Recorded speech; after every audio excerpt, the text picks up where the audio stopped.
Hello viewers, আশা করছি সবাই ভালো আছেন। আজ আমি আপনাদের জন্য বহুল আলোচিত ফিল্টার ড্রামার লাস্ট পার্টের গল্প নিয়ে এসেছি। আই থিঙ্ক আগের পর্বগুলোর মতো শেষ পার্টটাও আপনাদের হৃদয় ছুঁয়ে যাবে। এই পার্টের শুরুতেই আমরা দেখতে পাই নতুন একটা ফিচার অ্যাড হয়েছিল সু চেংয়ের ওই চুড়িতে। এখন এরা অফিসের কাজ নিয়ে বিজি ছিল। মূলত এরা একটা প্রোডাক্টের ব্র্যান্ড অ্যাম্বাসেডর খুঁজছিল। সব থেকে বড় কথা, ওরা যাকে ব্র্যান্ড অ্যাম্বাসেডর করতে চাইছিল সে অবশেষে রাজি হয়ে গিয়েছে। তাই অফিসের সবাই অনেক খুশি হয়ে যায়। এখনই ওদের একটা লাইভ ইভেন্ট করতে হবে, সেজন্য ওরা সেই জায়গাটা নিয়ে অনেক বেশি কাজ করতে থাকে এবং এটার সুন্দর করে লাইভ ইভেন্টের জন্য প্রস্তুত করতে থাকে।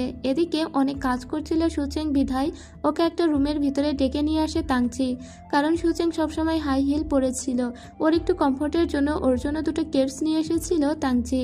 এরপরে তাংচিকে ও কিস করে, কিন্তু ঠিক সেই টাইমে ওদের আরও একজন কলিগ ওই রুমের ভিতরে চলে আসে।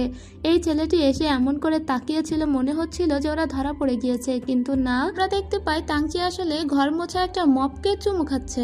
সুচেং হঠাৎ করে এখন লাঠি হয়ে গিয়েছে, কারণ সুচেং বুঝতে পেরেছিল এখানে ওর একজন কলিগ আসছে, তাই ও জাদু করে এখন লাঠি হয়ে গিয়েছে। বেচারা তাংচি কি আর বলবে, এখন এই মপকেই চুমু খাচ্ছিল এরকম একটা বিষয়ও প্রিটেন্ড করতে থাকে।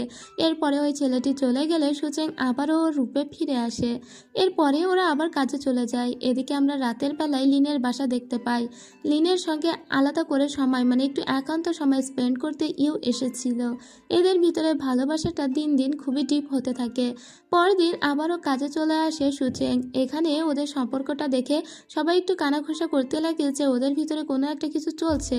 সেদিন ওরা দুজন গিয়েছিল ডেটে। মূলত ওরা লাঞ্চে গিয়েছিল, কিন্তু ওরা যে রেস্টুরেন্টে লাঞ্চ করতে গিয়েছিল সেই রেস্টুরেন্টে গিয়ে দেখে ওদের অফিসের সমস্ত এমপ্লয়িরা এখানে লাঞ্চ করতে এসেছে।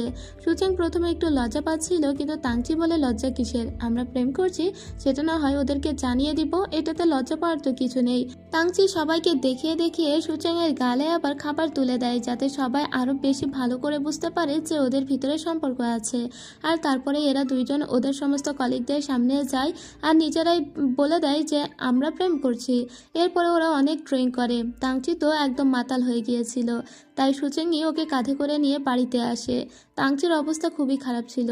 সুচেং ওর ঘরে নিয়ে যায় এবং তাংচিকে শুইয়ে দিয়ে যখন এখান থেকে চলে যাবে, তখন হঠাৎ করে তাংচি উঠে বসে পড়ে আর সুচেংকে বলে, সুচেং, আমি তোমাকে অনেক পছন্দ করি। আসলে চাইনিজ ভাষায় আমি তোমাকে অনেক পছন্দ করি জিনিসটা ওরা আমি তোমাকে ভালোবাসির থেকেও অনেক বেশি করে বলে। যাই হোক, সুচেংও ওকে বলে আমি তোমাকে অনেক পছন্দ করি, কিন্তু আবারও ও উঠে বসে পড়ে, মানে তাংচি এবার একটু অন্যরকমভাবে বলে আমি তোমাকে